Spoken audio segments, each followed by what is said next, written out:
तुम हंस क्यों रही हो? क्योंकि तुमने घोड़े के साथ खुद को भी रंग कर दिया है, लेकिन जच रहा है, अच्छे लग रहे हो। मेरे चेहरे पे तो दरअसल तुम्हारी मोहब्बत का रंग है।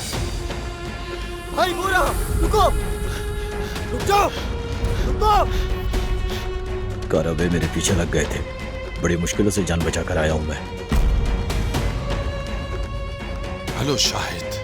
शाहिद नहीं, जवाहिर बोल रहा हूँ। क्या? मैंने उस शाहिद नामी शख्स को एक माहीगीर की झोपड़ी के करीब देखा। कोई मसला है क्या बाबा? शाहिद को किसी माहीगीर की झोपड़ी के करीब देखा गया है। वो शाहिद को ढूंढ लेंगे। अगर मैं इन्हें रोक ना सका तो फिर हसन तो मेरी खैर नहीं होगी। बॉक्स मिल गया, मैं आ रही हूँ, सब तैयार हो जाए।